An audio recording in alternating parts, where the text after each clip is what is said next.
상임선대위원장 원내대표 서왕진입니다. 조국혁신당의 목표는 명확합니다.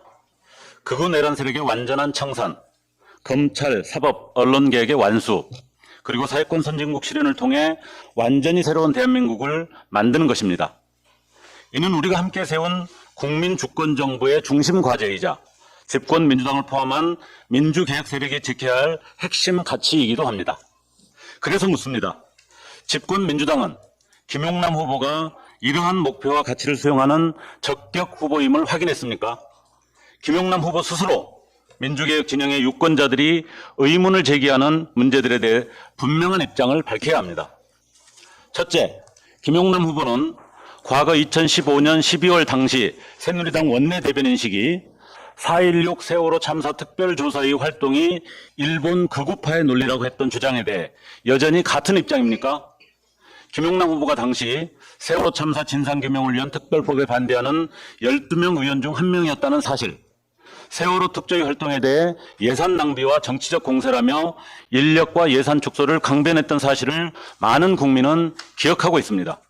둘째, 김용남 후보는 2022년 이태원 참사에 대해 광화문에서 집회하고 용산까지 행진했던 그 시위가 더 직접적 원인 아니냐며 참사의 책임을 시민과 시위대에 돌렸습니다. 이러한 주장에 대해 여전히 같은 생각입니까? 셋째, 김용남 후보는 2019년 자유한국당 의원으로서 조국 인사청문회에서 조국 후보자를 향해 주식작전 세력의 최정점에 있는 사람이라는 등의 근거 없는 흑색 선전을 했습니다. 이에 대한 반성과 사과를 할 생각이 있습니까? 당시 검찰개혁의 선봉장이었던 조국 법무부 장관 후보자를 무너뜨리기 위해 윤석열 검찰 집단이 총공세를 펼 때 가장 충실하게 검찰 권력을 대변했던 주장에 대해 김용남 후보가 어떤 사과와 반성을 했다는 내용을 본 적이 없습니다. 과거만을 이야기하자는 것이 아닙니다. 내란 청산과 개혁 완수를 통해 완전히 새로운 대한민국을 만드는 길에 함께하고자 한다면 이상의 질문에 대한 분명한 답이 필요하다는 것입니다.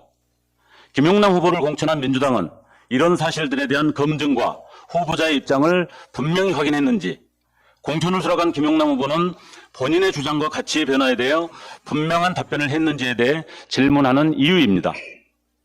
이번 6월 지방선거를 마치면 곧바로 검찰개혁 완수의 분수령이 될 보안수사권 문제를 포함한 형사소송 절차에 대한 입법이 본격화됩니다. 민주개혁 세력은 누구와 어깨를 걸고 검찰개혁 완수를 향한 마지막 고갯길을 넘을 것인지 판단해야 합니다. 이상입니다.